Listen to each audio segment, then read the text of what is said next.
Harusnya kalau yang dimaksud Yesus adalah Yesus yang disalib, yang diadili ini adalah Yesus sendiri, tidak ada akan tetapi di situ.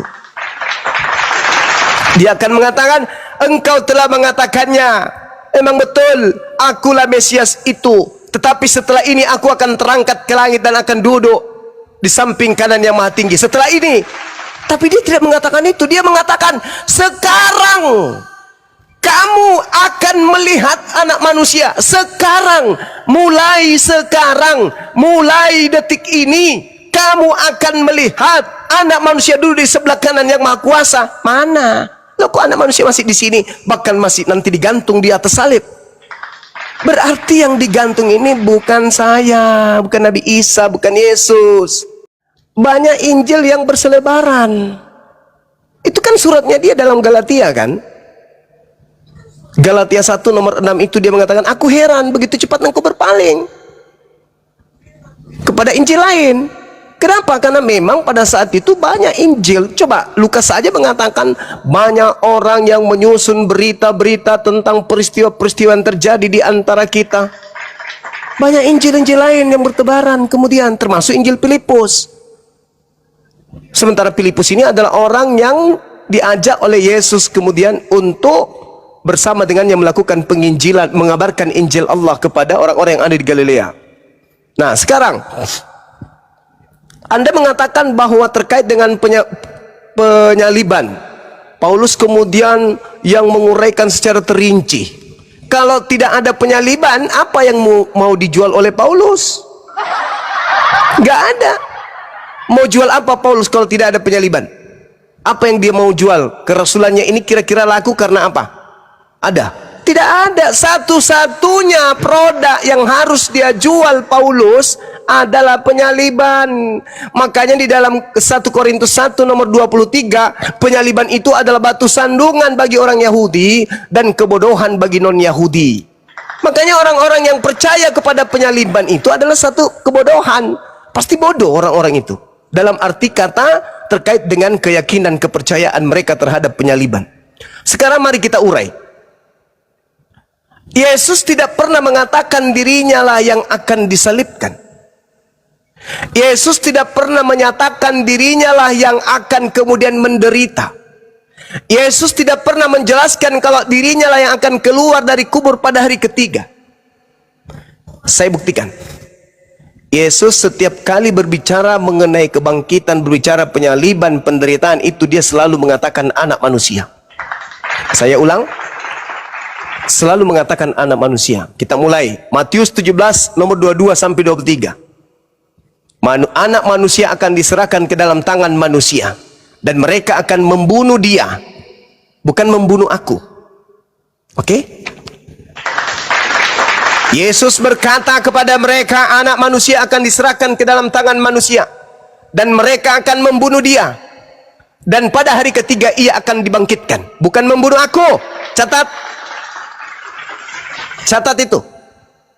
Yang kedua, Matius 20 nomor 17 sampai nomor 29 nomor 19.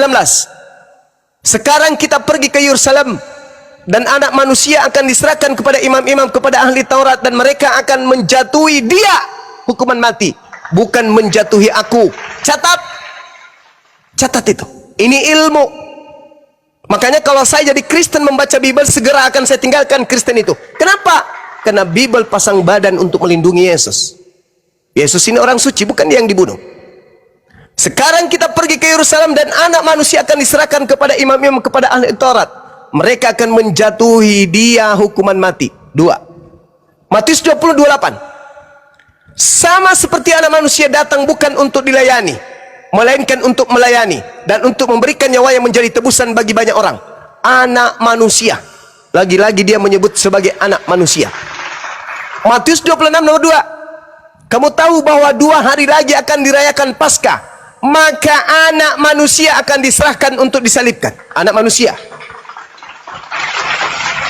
Markus 8 nomor 31. Kemudian mulailah Yesus mengajarkan kepada mereka, anak manusia harus menanggung banyak penderitaan. Dan ditolak oleh tua-tua imam-imam kepala ahli Taurat, lalu dibunuh dan bangkit sesudah ketiga hari. Anak manusia. Markus 9:31 nomor 32. Sebab ia sedang mengajar murid-muridnya. Ia berkata kepada mereka, anak manusia akan diserahkan ke dalam tangan manusia, dan mereka akan membunuh dia. Anak manusia disebutkan dengan dia, tidak mengatakan aku. Markus 10, 32, 34. Lalu kemudian diceritakan di sana, mulailah Yesus mengatakan kepada mereka apa yang terjadi atas dirinya. Katanya, sekarang kita pergi ke Yerusalem. Anak manusia akan diserahkan kepada imam-imam dan ahli Taurat. Mereka akan menjatuhi dia hukuman mati. Dia hukuman mati. Lanjut. Lukas 9 nomor 22. Yesus berkata, anak manusia harus menanggung banyak penderitaan dan ditolak oleh tua-tua imam kepala ahli Taurat, lalu dibunuh dan dibangkitkan pada hari ketiga. Lukas 9 nomor 31. Keduanya menampakkan diri dalam kemuliaan dan berbicara tentang ketuanya yang akan digenapi di Yerusalem. Ini bercerita tentang anak manusia. Lukas 9:44 nomor 45. Dengarlah dan camkanlah segala perkataanku ini. Anak manusia akan diserahkan ke dalam tangan manusia. Anak manusia. Dia tidak pernah mengatakan aku. Anak manusia. Dia yang akan menanggung. Dia yang akan dibunuh. Dan seterusnya. Dia tidak pernah mengatakan kalau dirinya itu yang akan dibunuh. Lukas 18, 31, 34. Sekarang kita pergi ke Yerusalem, dan segala sesuatu yang ditulis oleh para nabi mengenai anak manusia akan digenapi. Sebab ia akan diserahkan kepada bangsa-bangsa yang tidak mengenal Elohim, diolok-olokkan, dihina dan diludahi, dan menyesah dan membunuh dia. Pada hari ketiga dia akan bangkit. Dia akan bangkit. Lukas 24 nomor 6 nomor 7. Ia tidak di sini lagi, ia sudah bangkit. Ingat apa yang dikatanya kepada kamu ketika ia masih di Galilea, yaitu anak manusia harus diserahkan ke tangan orang-orang berdosa dan disalibkan, dan dia akan bangkit pada hari ketiga. Dia akan bangkit pada hari ketiga. Lukas 24 nomor 26 27. Bahkan Mesias harus menderita semua itu untuk masuk ke dalam kemuliaannya. Lalu ia menjelaskan kepada mereka apa yang tertulis tentang dia di dalam seluruh kitab nabi, mulai dari kitab Musa, kitab para nabi-nabi. Lalu Lukas 24, kata Yesus kepada mereka, ada tertulis demikian, Mesias harus menderita, bangkit dari antara orang mati pada hari ketiga. Ingat, Mesias palsu. Waspadalah kepada Mesias palsu. Mesias harus menderita. Asli atau tidak nih? Itu harus kita kaji sebentar. Kembali kepada pengajaran Yesus, saudara. Yesus berkata kemudian di dalam kitab Lukas 24, Yesus berkata kepada mereka, inilah perkataanku yang telah kukatakan kepadamu ketika aku masih bersama-sama dengan kamu, yakni bahwa harus digenapi semua yang tertulis tentang aku. Baru dia mengatakan aku. Semua harus digenapi, semua yang tertulis tentang aku. Dia tidak mengatakan tertulis tentang anak manusia. Ketika Yesus berbicara mengenai kitab Taurat, bercerita tentang kitab nabi-nabi, bercerita tentang kitab Mazmur, baru Yesus mengatakan aku. Dia tidak mengatakan anak manusia. Semua yang tertulis di dalam kitab tanah, kitab Taurat, kitab nabi-nabi dan kitab Mazmur tentang aku harus tergenapi. Adakah di dalam Taurat, adakah di dalam kitab para nabi, adakah dalam kitab Mazmur legalitas pembunuhan terhadap orang yang dikasihi Tuhan untuk dosa-dosa manusia? Tidak akan Anda temukan. Sampai Pak Bom haid 1 bulan berturut-turut, Anda tidak akan pernah menemukan itu. Anak manusia, dia akan mati, dia akan bangkit. Jadi kalau Anda mengatakan selaras dengan pengajaran Paulus, mungkin yang Anda maksud nubuatan Yesus tentang penggantinya yang mati terkutuk di atas salib itu akan diuraikan oleh nabi palsu dari Kristus palsu. Silakan Anda bantah. Yesus mengatakan, inilah perkataanku yang harus digenapi dan harus kukatakan kepadamu selagi aku masih bersama-sama dengan kamu, yang di bawah harus digenapi semua yang tertulis tentang aku dalam kitab Taurat Musa dan kitab nabi-nabi dan kitab Mazmur. Tolong tenangkan pikiran Anda, gunakan akal sehat saudara. Saya bacakan data terakhir sebelum saya serahkan kepada antum. Di dalam Matius 16 nomor 21, apa katanya?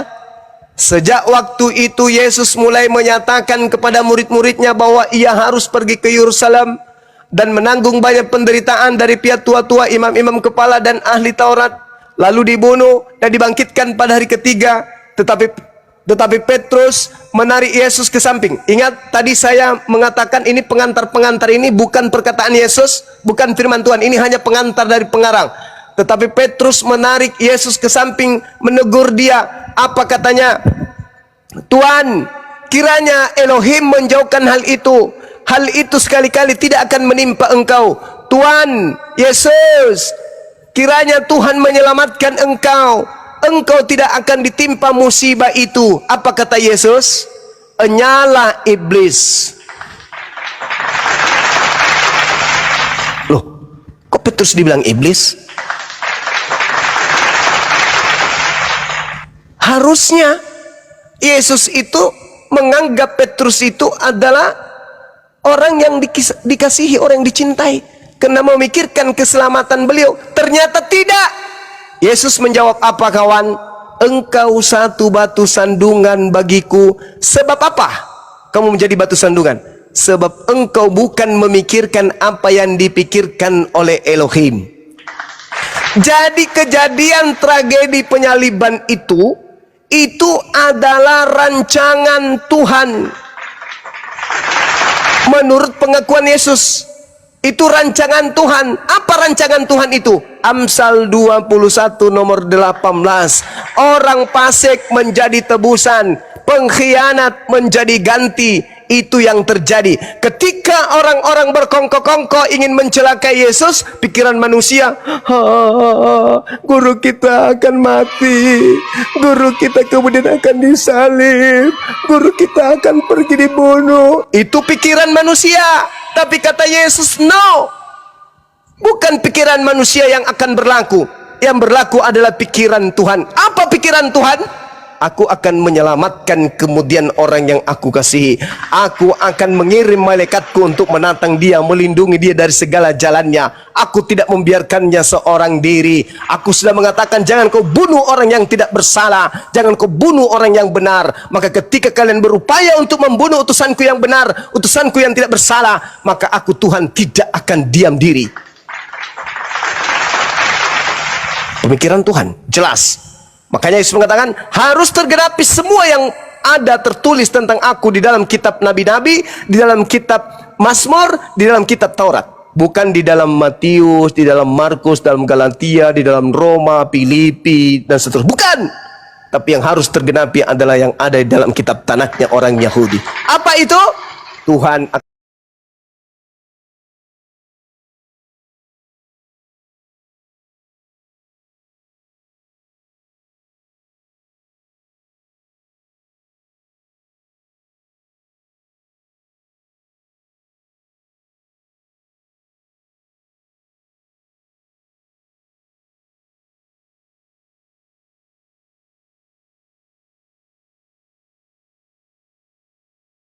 tidak ada apapun yang akan mencelakainya. Aku akan menjaga di setiap jalannya. Jadi Yesus akan berlaku seperti apa yang dipikirkan oleh Tuhan. Dia akan diselamatkan oleh Tuhan. Tidak mungkin dibiarkan menderita. Manusia akan berkata, waduh kasihan Yesus, dia akan dibunuh, dia akan disalib. Itu pikiran manusia. Tapi pikiran Tuhan tidak. Aku akan mengutus malaikatku dan akan menatang di tangannya agar kakinya tidak terantuk kepada batu.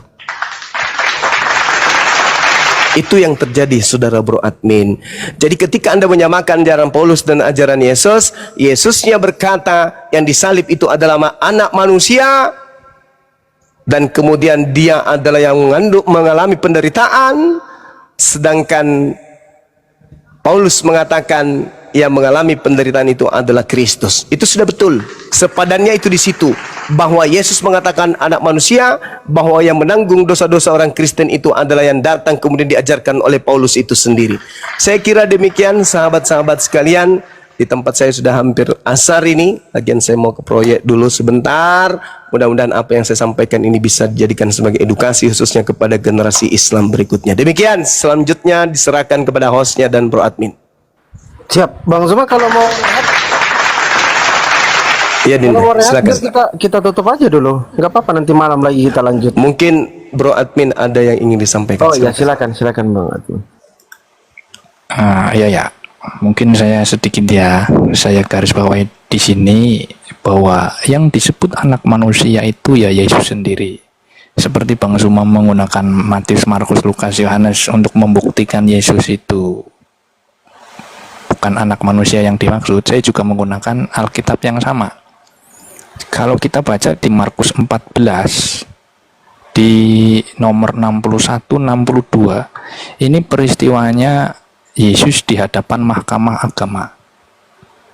Ya, dia ditanya, imam besar itu bertanya kepada Yesus, katanya, apakah engkau Mesias, anak dari yang terpuji? Jawab Yesus, akulah dia. Dan kamu kanan yang maha kuasa dan datang di tengah-tengah awan-awan di langit. Jadi tentang anak manusia ya itu memang yang dimaksud Yesus sendiri, dan banyak nubuatan tentang apa yang akan terjadi oleh anak manusia. Misalnya dianiaya dan wafat, ya hanya Yesus sendiri yang mengalami itu. Jadi bukan tokoh lain atau mungkin yang diserupakan begitu. Karena kita membahasnya Alkitab, tidak sekalipun Alkitab bercerita tentang Yesus yang lain atau Yesus yang digantikan orang lain, maka cerita mengenai Yesus digantikan orang lain itu datang dari luar Alkitab, bukan murni dari Alkitab Perjanjian Baru atau mungkin suratnya Paulus juga itu datang dari luar. Kalau kita orang Kristen ya kita ikut apa yang dikatakan oleh Alkitab Perjanjian Baru. Dan lagi Yesus juga mengajarkan bahwa Bapa mengasihi Yesus, betul. Kenapa? Kata Yesus, Bapa mengasihi aku oleh karena aku memberikan nyawaku untuk menerimanya kembali. Tidak seorang pun mengambilnya daripadaku, tapi aku memberikannya menurut kehendakku sendiri. Nah, jadi begitu tentang anak manusia, ya ini Yesus sendiri. Dan satu lagi, sebenarnya memang fokusnya pengajaran Kristen itu bukan tentang teologi sih, bukan tentang Trinitas atau Tritunggal ya, tapi tentang penderitaan, pengorbanan, dan kebangkitan Kristus. Tentang yang disebut Bang Suma tadi, penolakan Petrus ya, dan dikatakan iblis, itu kan sama dengan orang-orang yang waktu itu mau mencelakai Yesus. Iblislah yang menjadi bapamu karena engkau hendak membeen aku, dikatakan begitu. Nah, di situ ada dua tokoh, ada dua sudut pandang. Sudut pandang pertama adalah orang yang ingin mencelakai Yesus karena kebencian. Dan satu lagi adalah para murid yang tidak menginginkan hal itu, tetapi menerima apa yang dilakukan oleh para orang jahat itu kepada Yesus. Nah, orang Kristen berada di bagian para murid. Kita tidak menginginkan Yesus itu wafat atau menderita, tapi kita menerima apa yang diperbuat orang jahat itu kepada Yesus. Begitu. Terima kasih.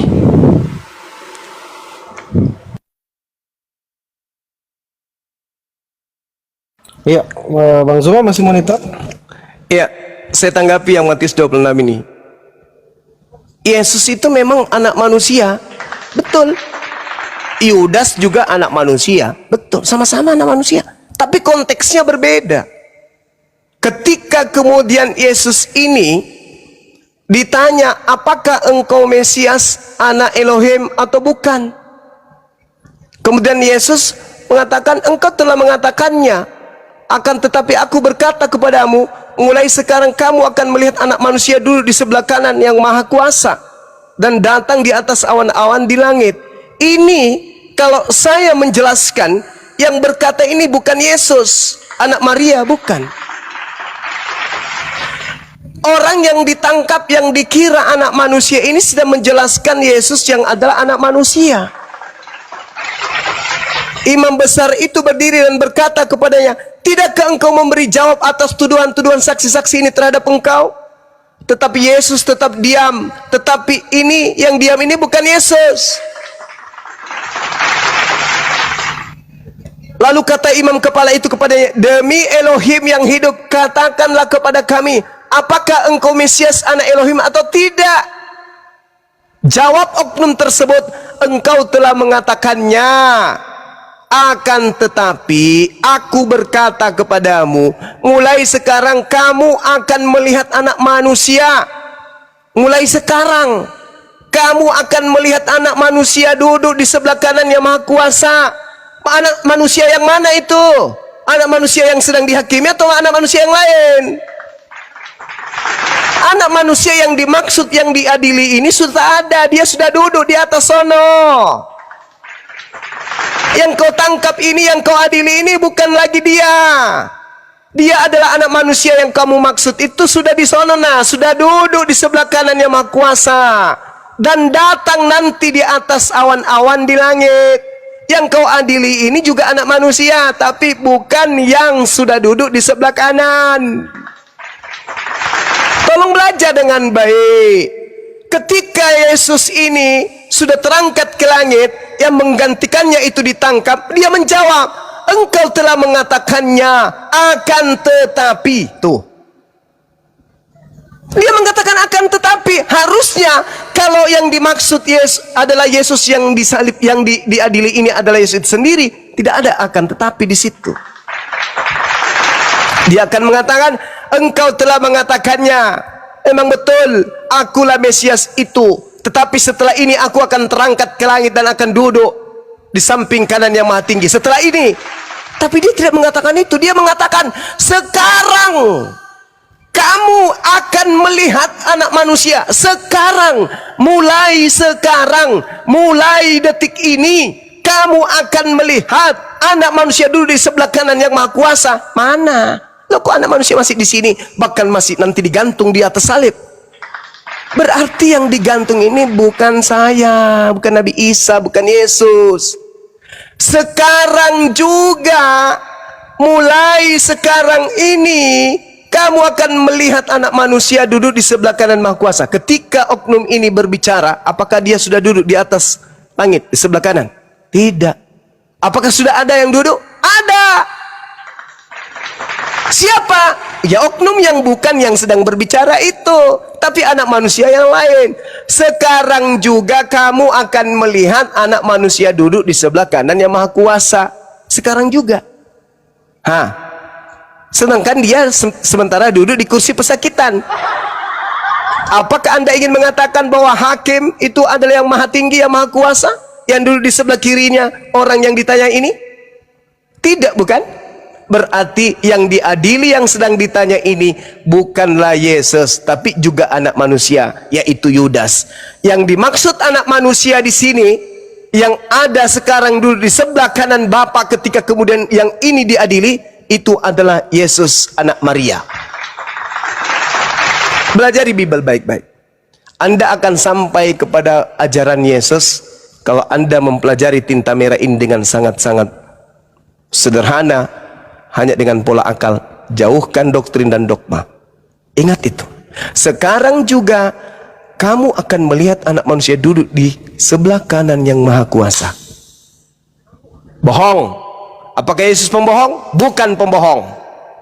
Berarti yang sedang berbicara ini menerangkan kalau Yesus itu sudah berada di atas langit, duduk di sebelah kanan yang Maha Tinggi. Sedangkan yang ditanya ini adalah orang yang menggantikan beliau. Kenapa saya mengatakan Yesus itu tidak pembohong? Saya kasih data kepada saudara. Apa kata Yesus kemudian di dalam kitab saudara yang jelas tertulis di dalam kitab Yohanes 12 nomor 40, nomor 30. Apa kata beliau? Dia mengatakan begini, sekarang juga engkau akan melihat, apa dia mengatakan? Bahwasanya dunia ini akan dihakimi, sebab kuasa dunia akan datang, penguasa dunia akan datang, dan sedikit pun dia tidak akan berkuasa atas diriku. Itu yang dikatakan oleh Yesus di dalam kitab saudara Yohanes 14 nomor 30. Silakan kita baca rame-rame ya teman-teman. Apa kata Yesus? Tidak banyak lagi aku berkata-kata dengan kamu. Tidak banyak lagi dunia ini datang, dan penguasa dunia ini tidak berkuasa sedikit pun atas diriku. Jadi bukan lagi Yesus yang berkata-kata kemudian kepada muridnya pada saat dia diadili, pada saat dia itu, bukan dia lagi, tetapi oknum lain. Begitu juga diterangkan di dalam Yohanes 12 nomor 30. Yesus pun nomor 31, Yesus pun mengatakan, sekarang berlangsung penghakiman atas dunia ini, sekarang juga penguasa dunia ini akan dilemparkan keluar. Jadi jelas Yesus itu tidak pernah ditangkap yang asli ya. Makanya dikatakan anak manusia, anak manusia, anak manusia, karena memang Yudas anak manusia. Ketika Anda membawa ke dalam Matius 26, justru disitulah kuncinya. Mulai sekarang kamu akan melihat anak manusia duduk di sebelah kanan yang maha kuasa. Jadi yang duduk di depan kamu ini bukanlah Mesias, tetapi pengganti dari Mesias. Saya kira begitu, saudara Bro Admin. Mungkin bisa kita lanjut besok atau lusa atau sebentar malam. Iya, Bang. Mudah-mudahan apa yang kita sampaikan ini dapat kita renungkan dan menjadi edukasi kepada kita. Tidak ada pemaksaan. Ini penjelasan saya berdasarkan dalil, uraian saya berdasarkan tafsir saya. Kemudian Bro Admin, sekian, subhanakallahumma bihamdi asyhadu an la ilaha illa anta astaghfiruka wa atubu ilaik. Salam tauhid, salam satu Tuhan. Jayalah Islamku, jayalah Indonesia kita. Assalamualaikum warahmatullahi wabarakatuh. Waalaikumsalam. Baik, silakan Bang Rostrum. Ada yang mau disampaikan Bang Rostrum? Ini kita ngobrol-ngobrol santai aja lah ya. Bang Zuma juga ada kegiatan sore ini, tapi kita tetap ngomong aja, kita ngobrol-ngobrol santai aja. Apa yang didapat dari penjelasan tadi Bang Rostrum? Silakan ditanggapi. Iya, ya cukup seru ya, karena masing-masing memberikan pemaparan dan wawasan, meskipun ada beberapa topik yang memang kurang seimbang kalau menurut saya pribadi ya. Jadi yang satu berdasarkan data, yang satu berdasarkan dogma. Itu hanya ini aja. Itu aja sih, cuman seru Bagaimana, dan Bang perlu Rostrum? dihilang ini kan. Bang Tuh. Bro Admin menggunakan doktrin dan iman, sedangkan Bang Zuma menggunakan data kayak gitu. Langsung aja to the point aja Bang Rostrum, nggak usah terlalu. Iya, ada beberapa yang begitu ya memang. Memang itu dogma, apalagi kalau Protestan karismatik sudah cukup familiar ya dengan penjelasan-penjelasan seperti itu, karena itu setiap hari ya didengung-dengungkan di gereja oleh para penyampai sabda kan gitu. Gimana Bang Admin tanggapannya? Ya, gimana memang? Ya begitulah. Ya kemampuan saya cuman begitu aja sih. Ya kan, saya juga ya bisanya begitulah dalam menjelaskan kepada Bang Suma. Kan kita sama-sama berusaha menerangkan ya apa yang ada di dalam Sama-sama Alkitab. menjadi apologet ya Bang ya. Ya. Begitulah. Mestinya kan gini Bang Bro Admin, apa ya? Kalau di Komal diskusi lintas agama itu, kalau yang dicari biasanya itu kan perbedaan, persamaan, terus dibahasnya karena antara sesama akademisi, jadi dibahasnya harus akademis. Berdasarkan dasar iman, bukan berdasarkan iman dan dogma. Harus menggunakan data. Nah, kebanyakan teman-teman Kristen dialog yang saya perhatikan ini, mereka menggunakan doktrin, dogma, dan imannya untuk menjelaskan kitab sucinya. Saya rasa kalau di Komal diskusi lintas agama yang akademis itu nggak boleh dipraktekkan, nggak boleh diperlihatkan. Mestinya harus seakademis mungkin, karena kita akademisi. Bagaimana Bang Rostrum? Setuju nggak Bang Rostrum? Coba aku bertanya, Bang Fandi. Kan jenengan bilang secara akademis harus sesuai data, benar nggak? Ya, terus Nah, saya bercerita tentang Yesus yang disalib karena data perjanjian baru mengatakan Yesus disalib. Artinya, jika saya bercerita mengatakan bukan Yesus yang disalib, itu di luar data. Ya kan? Logikanya kan begitu. ya lanjut. Nah, tapi kenapa seolah-olah terbalik begitu loh, bahwa apa yang saya ceritakan berdasarkan data dianggap tidak apa istilahnya tadi lah, aku lupa, Tidak akademis. tidak akademis ya. Coba Bang Rostrom begini, izin saya Itu. tanya tanggapan Bang Rostrom. Menurut Bang Rostrom, setuju nggak kalau Yesus disalib kalau kita menggunakan pandangan akademis? Silakan Bang Rostrom.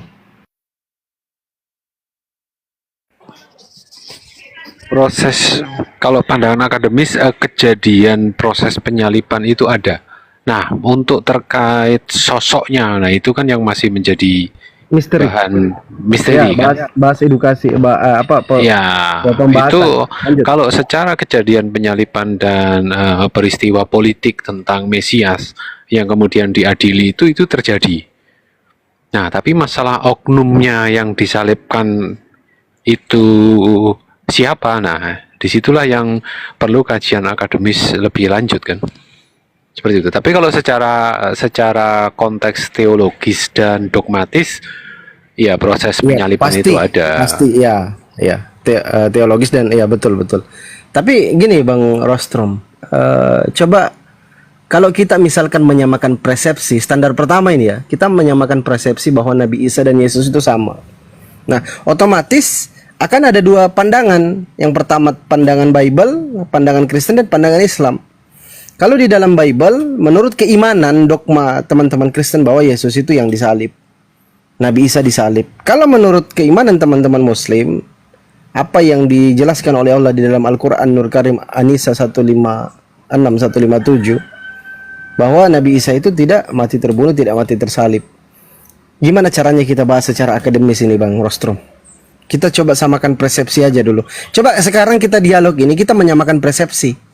Jangan kita cari perbedaan antara kedua agama ini. Kita samakan persepsi coba. Oke, Gimana? nih kalau persamaan berarti menafsirkan tentang yang diserupakan ini apakah tokohnya atau ceritanya? Baik, izin saya sapa dulu Bang Jibril. Assalamualaikum Bang Jib. Waalaikumsalam Nah warahmatullahi ini boleh kita Assalamualaikum. akademis. Waalaikumsalam warahmatullahi wabarakatuh. Silakan kita akademis nih boleh ini. Disambung, beradmin. Selamat Iya. siang, selamat sore, Bang Jibril. Lama tak jumpa ini. Iya, gimana Bang Rusrum kabarnya? Sehat? Ya, sehat. Silakan dilanjut. Dilanjut. Bang Jibril ini mic-nya luar biasa memang. Suara. Wah, karena udah syahadat Bang, jadi suaranya gini. Langsung nyebutin kunci. Itu juga Oke, dari gimana lahir kalau udah kita diazanin. Kita angkat tema kayak gitu Bang Jib ya. Coba kita samakan persepsi dulu. Taruhlah Nabi Isa dengan Yesus ini oknum yang sama. Kita selidiki disalib atau enggak disalib. Yang sosoknya ini Nabi Isa ini. Gimana Bang Rostrom? Oke, Bro Admin? Oke, Silakan, Bang. sebelum Bang Bro Admin sama Bang Rostrum, sebenarnya kejadian penyaliban ini nggak usah kan dari Kristen sama Islam. Di antara Matius, Lukas, Yohanes itu juga udah nggak sependapat mereka. Menurut kalian gimana? Ini detailnya betul, tapi inti ceritanya tentang penyaliban kan sama. Jadi bukan orang lain yang disalib, tapi Yesus. Tapi kalau detailnya memang mungkin ada, ya bisalah perbedaan informasi begitu. Detailnya maksudnya gimana nih? Ya mungkin tentang waktunya atau tentang beberapa peristiwa, yang satu mengatakan ini, yang satu tidak begitu. Tapi kalau inti ceritanya penyaliban kan sama. Menurut Bang Rostrum? Iya. Ini saya akui saya kurang confidence untuk menjawab ini karena saya tidak didampingi oleh buku-buku saya karena saya ada di luar. Memang dari ketiga Bible karangan ini memang ada ketidaksamaan cerita yang itu secara akademisi juga sampai masih dibahas tuh sampai program doktoral atau S3. Jadi belum mengerucut kepada kejadian itu secara faktual itu tentang apa dan siapa gitu. Justru yang mempertegas ini Paulus yang sekian puluh tahun terakhir itu yang memperkuat memperkuat secara ini ya, secara cerita konon begitu ya. Ini maaf Bro admin ya, kalau saya agak berbeda, tapi saya sampaikan saya tadi pagi sudah misa kok. Jadi jangan khawatir. Oh siap siap. Lebih ke Perasaan tadi bilang misa kok sekarang kok.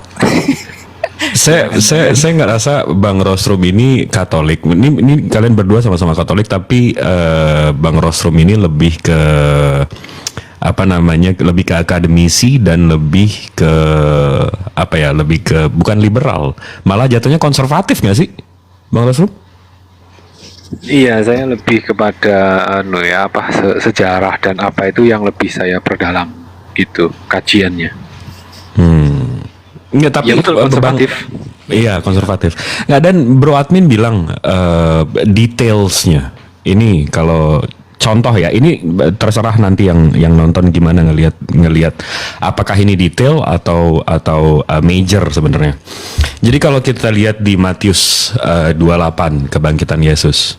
Di sini dibilang yang datang itu Maria Magdalena dan yang Maria yang lain menengok kubur itu, maka terjadilah gempa bumi yang hebat sebab seorang malaikat Tuhan turun dari langit dan datang ke batu dan menggulingkannya lalu duduk di atasnya. Wajahnya bagaikan kilat, pakaiannya putih bagaikan salju. Jadi ceritanya malaikatnya turun bikin gempa. Sementara di Markus nggak ada itu. Sementara di Lukas nggak ada itu. Di Yohanes nggak ada itu. Habis itu malaikatnya satu, duduk di luar. Nah, tapi kalau kita ke Markus 16, ini kita sama-sama tahu ya, Bang Rostrum juga tahu. Pasal ini, Markus 16 ini cuma sampai ayat 8, 9 ke 20-nya ini nggak ada aslinya. Jadi yang 8 ini tambahan di abad 5, 500 tahun setelah kejadian.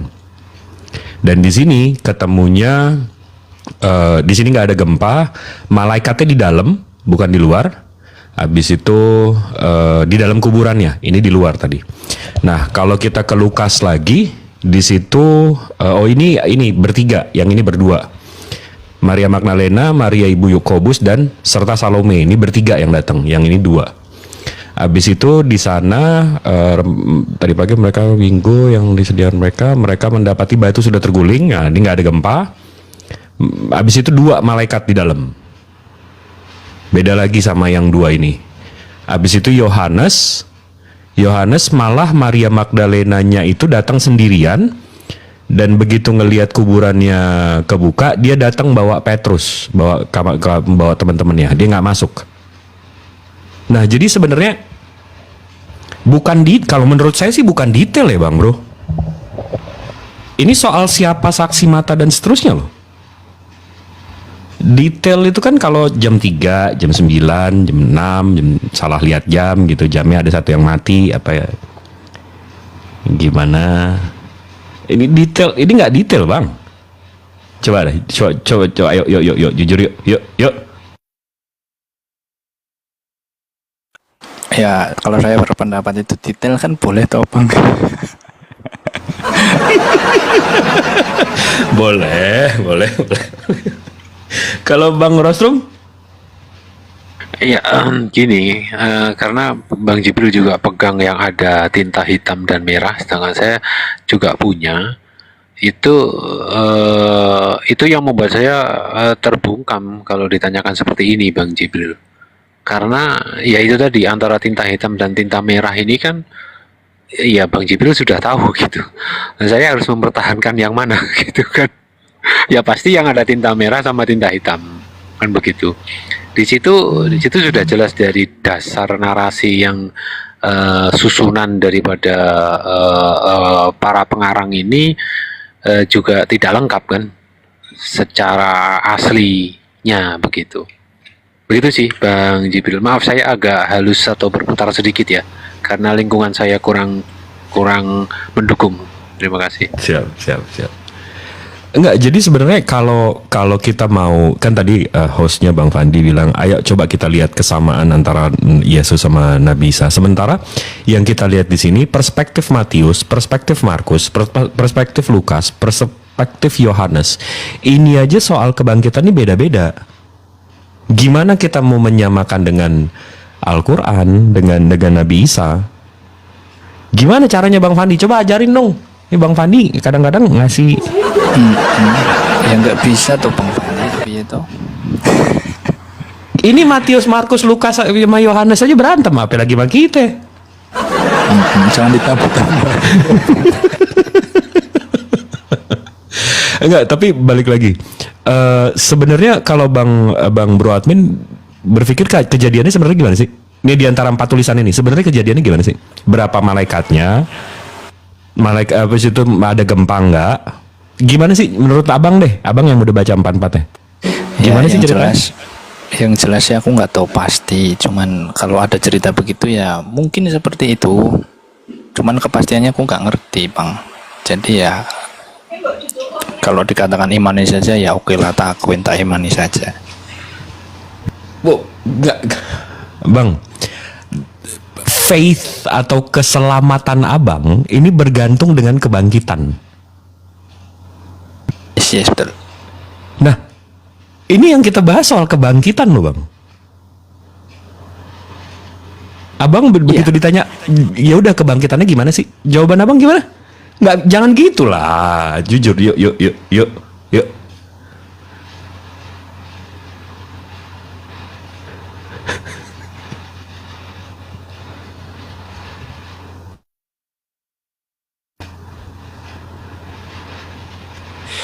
Ya gimana dong?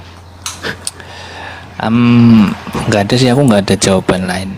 Paling biar agak keren sedikit kan ya, aku jawab gini: karena engkau telah melihat, maka engkau percaya. Berbahagialah mereka yang tidak melihat namun percaya. Ya, aku berada di bagian orang-orang yang tidak melihat tapi percaya, gitu Bang Jibril. Sementara itu Tuhannya bisa dilihat. Maksud Yesus di situ kan percayalah, berbahagialah untuk orang yang percaya, untuk tapi nggak ngelihat, kan berarti Tuhannya nggak kelihatan Bang. Ya, maksudnya tentang peristiwa itu toh. Kan tadinya kan tidak percaya ada kebangkitan itu. Kan itu jadi sial, ceritanya setelah jadi sial untuk orang yang ngelihat kejadiannya. Bukan sial. Lu Kan di sini kan Abang bilang, Yesus bilang beruntunglah atau bahagialah. Berarti iya. nah, berarti bahagia untuk orang yang nggak lihat tapi percaya. Saya berpikirnya itu soal tentang Tuhan. Bahagia untuk orang-orang kayak saya yang Tuhannya nggak kelihatan tapi percaya. Abang bilang, oh enggak, itu bukan soal Tuhan, itu soal kejadian penyaliban. Kebangkitan ya. Kebangkitan. Oke, ya. berarti nggak berbahagia orang yang ngelihat kebangkitan. Yang nggak ngelihat kan tadi dikatakan berbahagia. Yang tidak percaya itu yang tidak berbahagia. Nah, untuk orang yang lihat juga kan dia percaya, ya berbahagia juga toh. Yang nggak berbahagia itu yang nggak percaya. Berbahagialah untuk orang yang percaya walaupun nggak ngelihat. Iya. Kalau ngelihat berarti nggak usah bahagia. Kalau nggak percaya ya nggak bahagia. Tapi kalau lihat, kalau percaya, bukan soal lihat dan tidak. Kalau percaya, jadi nggak ada untungnya dong lihat nggak lihat. Iya, yang penting percaya kan gitu. Kan aku udah bilang. Bang Bro Rostrum, diputer. ini tolongin nih, ini saya nggak paham nih. Ya, memang kan begini, kalau kita melihat ya, Lukas salah satu aja, Lukas itu dalam mengarang satu karangan cerita itu kan, Lukas itu backgroundnya dia adalah seorang paranormal atau tabib kuno ya. Jadi cara dia menggambarkan secara hal-hal yang bersifat supranatural itu cukup hiperbola, karena dia juga menulis atau membantu sebagai sumbernya kisah para pewarta kan. Jadi ada perbedaan, ada bait terbelah, ada yang tidak, itu karena faktor dari saksi dan narasi, background masing-masing pengarang gitu Bang Jibril. Kalau saya ya, ini secara kita melihat dari literatur yang ada, seperti itu sih. Jadi makanya persepsi tentang penyaliban ini masih belum bisa dipertemukan di antara ketiga kitab karangan itu. Itu Bang Jibril. Soal perspektif berarti ya. Tapi ada yang lucu lagi nih, ya, kalau berarti narasinya itu tergantung penulis, betul nggak? Nah, ada satu cerita yang di antara 4 gospel ini cuma satu yang menceritakan. Itu tentang kebangkitan orang-orang kudus. Habis itu orang-orang kudus ini jalan ke kota-kota, bait terbelah. Ada yang tahu nggak ceritanya? Ya tahu. Nah, di masa yang sama di abad ke-1, mereka ada di Roma ini penyembah Dionysius. Dionysius ini anaknya Jupiter. Mereka punya yang namanya lebaran Antasteria. Di Antasteria ini lebaran mereka 3 hari. Di hari ketiga orang-orang kudus akan bangkit dari kubur dan jalan-jalan ke kota. Kenapa dari 4 gospel salah satunya menceritakan justru soal Dionysius ini, lebaran Dionysius ini, Bang? Mirip lah ya. Persis, bukan mirip lagi. Jiplak ya. Jiplak parah. Ya gini toh Bang, wong kan saya kan Kristen ya. Saya bilang ya itu kan mitos. Kalau yang di Alkitab itu kan fakta. Gitu aja. Nah, itu Karena saya kan Kristen tuh, kalau abang mau menekankan ini fakta lagi, 3 gospel yang lain nggak menceritakan hal itu, Bang? Iya betul. Cuman satu. Itu aja.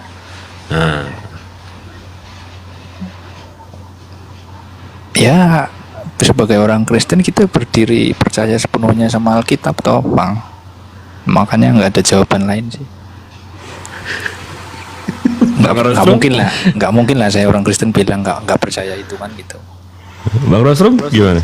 Nah, sama karena tuntutan. Pasrah sekali. Waalaikumsalam warahmatullahi wabarakatuh. Ustaz Ferry. Oh, pasrah sekali. Lanjut. Bang Ya, Fandi kenapa? ini loh. Bang Fandi sini loh. Kalau ada orang ngotot nanti marah-marah. Orang Kristen ini ngotot segala macam, nggak pakai akal. Ada orang pasrah. Di komentar. Oh enggak. Ngotot soal dalil nggak ada masalah, Bang. Tapi kalau gitu. fakta sejarah kan nggak bisa di ngototin, Bang. Oh iya. Ya misalnya kalau Bang Jibril yang ngomong mah angel. Bukan gini. Sekarang ya oke. Sekarang hal simpel aja deh, Bro Rostum sama Bro Admin. Ada namanya tulisan dari Kaisar Agustus. Dia bilang dia melakukan sensus. Dia melakukan sensus terhadap Romawi. Dia melakukan 3 kali sensus.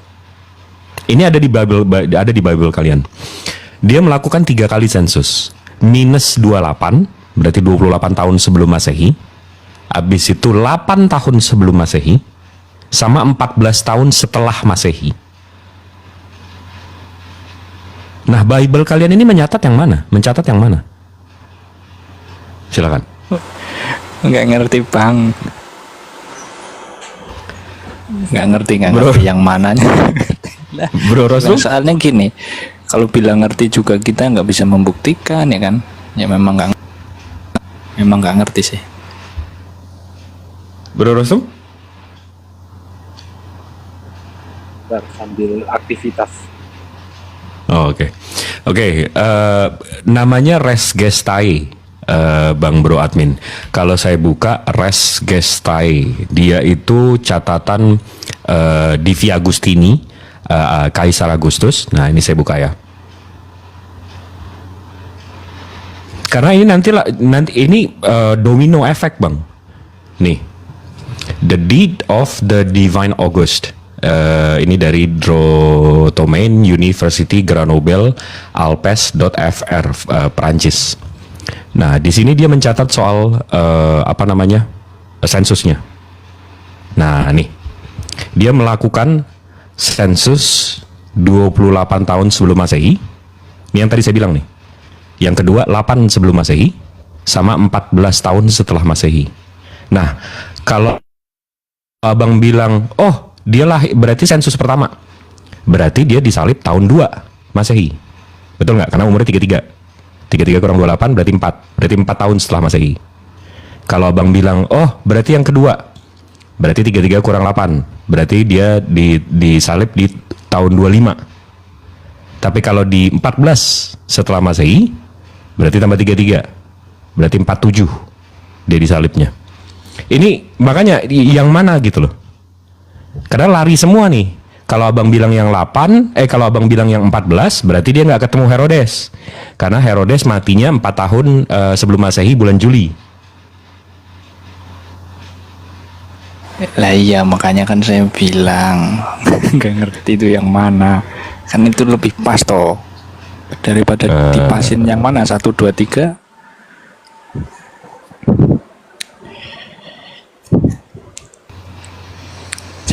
Jadi ya nggak ngerti sih Bang Jibril. Terus terang kalau misalkan dicocokkan dengan misalnya tadi ya tulisan-tulisan yang bisa divalidasi, kemudian dihubungkan dengan peristiwa Yesus yang mana, terus terang nggak ngerti. Saya pilih jawaban nggak ngerti ya supaya lebih aman lah. Mungkin ada yang bisa menjelaskan, saya nggak tahu siapa orangnya, saya nggak ngerti. Cuman saya pilih jawaban, saya nggak ngerti. Nah dari sisi ini saya gantian bertanya Bang Jibril. Siap. Pasti kan ada latar belakang nih. Kenapa Bang Jibril menunjukkan hal-hal ganjil di dalam Alkitab? Siap. Kalau saya berasumsi bahwa Bang Jibril menceritakan untuk membenarkan cerita di dalam Al-Quran, kira-kira benar atau salah? Karena saya suka banget yang namanya sejarah, Bang. Jadi nggak cuma kekristenan. Contoh ya, kalau saya tunjukin ini buku yang lagi saya baca. Buku yang lagi saya baca ini contohnya nih. Dan memang se-insane itu. Ini buku yang lagi saya baca.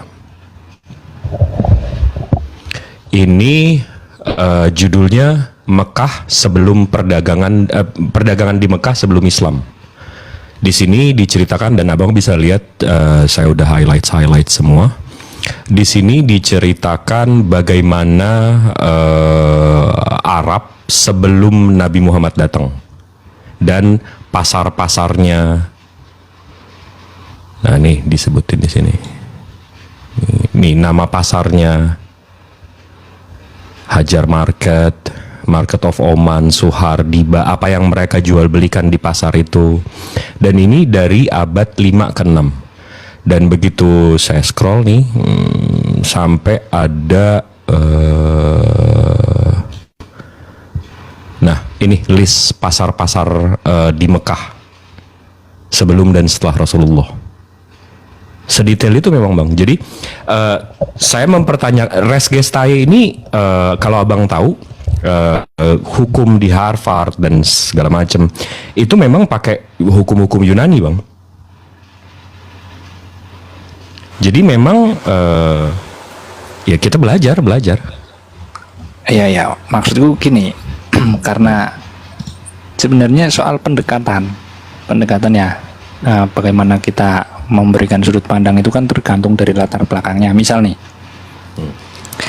misal tentang peristiwa kebangkitan, Bang Jibril menyajikan data bahwa peristiwa kebangkitan itu plek-jiplek dengan mitos yang ada di sana pada waktu itu, untuk menunjukkan bahwa peristiwa ini sebenarnya adalah mitos yang diambil, tapi di-rewrite lah istilahnya.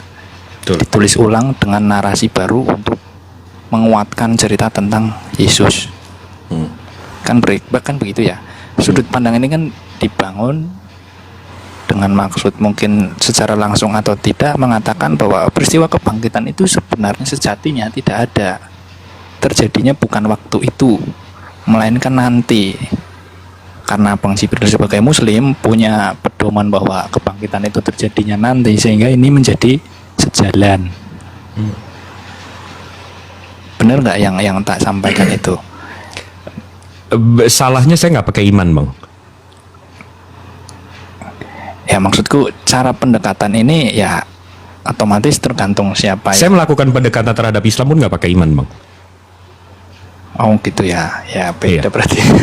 Nah, jadi contoh kalau ada yang nanya Kalau ada yang nanya nih Oke, Bang, oke, soal oke. Isra Miraj. Kalau ada yang nanya soal Isra Miraj itu gimana saya ngejelasin? Rasulullah naik ke bintang apa, ke langit pertama, langit kedua, langit ketiga. Abang tahu nggak gimana saya menjelaskannya? Ya berdasarkan catatan di luar itu tuh Quran sama hadis. Oke. Rasulullah ditarik ke langit ke 7 di atasnya lagi, dan Rasulullah pesannya satu aja Bang. Dia bilang dunia kita ini itu kecilnya seperti cincin dilempar ke padang pasir Bang. Nggak kelihatan. Abang pernah nggak kebayang cincin dilempar ke padang pasir?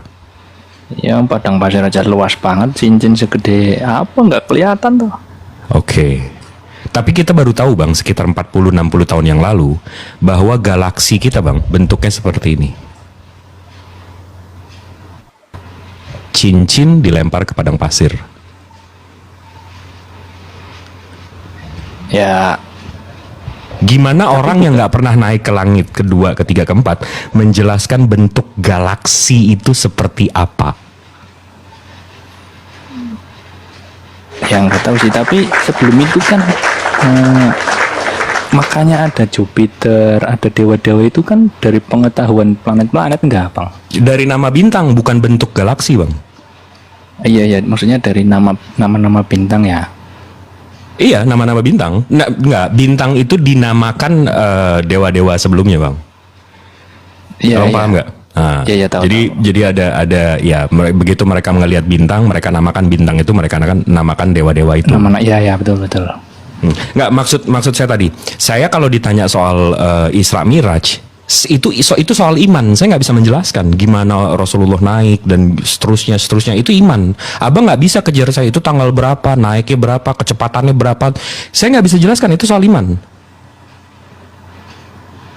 Betul nggak Bang? Jadi ada memang batasan yang soal keagamaan kita memang, oh itu soal iman, tapi ada yang bisa di cross check lewat sejarah.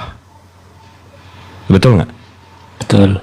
Nah, soal fakta sejarahnya, contohnya 10 tahun setelah Rasulullah meninggal, keislaman itu udah menguasai setengah Asia sampai ke Eropa, sampai ke Spanyol, ke ujung hampir ke Inggris.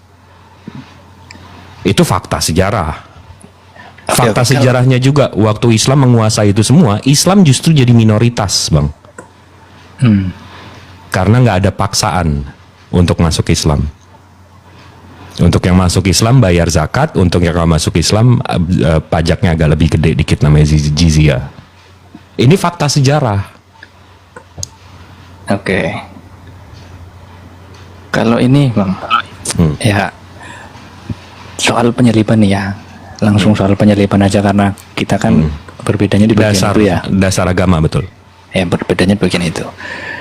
Seandainya ini memang peristiwa biasa, mungkin tidak dijadikan sesuatu momentum yang besar ya. Misalnya nih, saya sih membaca katanya tahun Masehi ini dibuat berdasarkan peristiwa, atau salah satunya adalah kaitannya sama peristiwa Yesus ini, tahun Masehi sejarahnya. Maksudku begini, seandainya itu peristiwa biasa, bukan sesuatu yang spesial atau viral atau besar, nggak mungkin dijadikan sesuatu momentum yang maksudnya bahkan dipakai sampai sekarang gitu loh. Jadi tahun Masehi ini ya dasarnya dari peristiwa Yesus. Oke, kalau memang dasar iman Abang, kita menghitung tahun itu berdasarkan Isra Miraj, berdasarkan Peristiwa Yesus. peristiwa Yesus atau kelahiran.